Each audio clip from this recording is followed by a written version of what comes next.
Grabe guys yung gulong, tingnan nyo, isang dangkal. Grabe, ang lapad.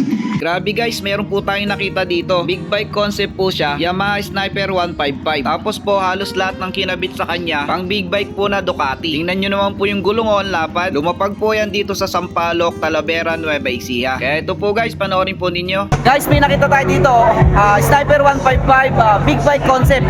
Grabe guys, sobrang ganda. Yan. Grabe oh. Bossing, paano nyo nga po kung anong concept na papasok tong... Bali, Sniper 155 siya. Tapos big bike concept talaga. Legend parts ng mga big bike. So, galing yung mga parts natin, galing talaga siya sa big bike. Pang big bike talaga yung kinabit. Oh, grabe. Galing siya sa Ducati N49. Pang Ducati. Oo, Ducati.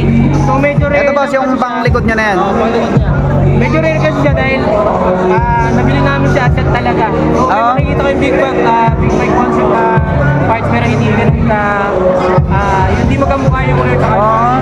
Ito, isang set na, set. Grabe oh.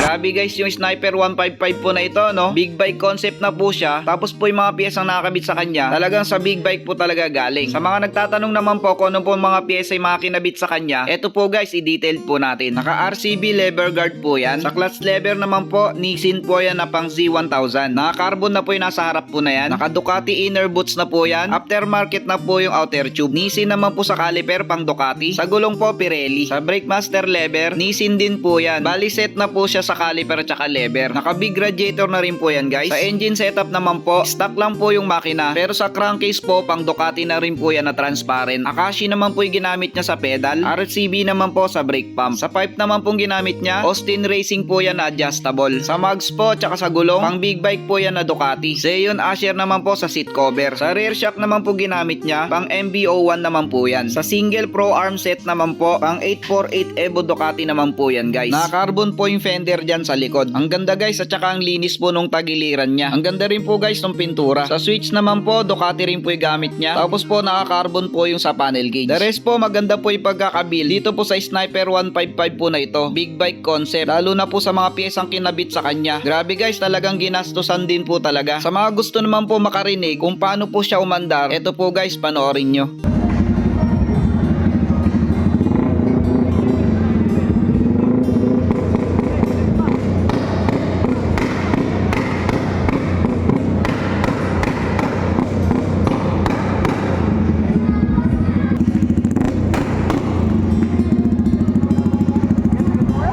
So ayan guys, narinig nyo na po kung paano siya umandar. Hindi po ganong nire-rev ng may-ari. Kasi guys, bago lang po itong unit niya. Pagkabili po sa kasa, binild na po nila agad. Bali guys, 200 km pa lang po yung natakbo niyan. Tapos binild na po nila. Bago lang po yung Sniper 155 nyo. Bago lang.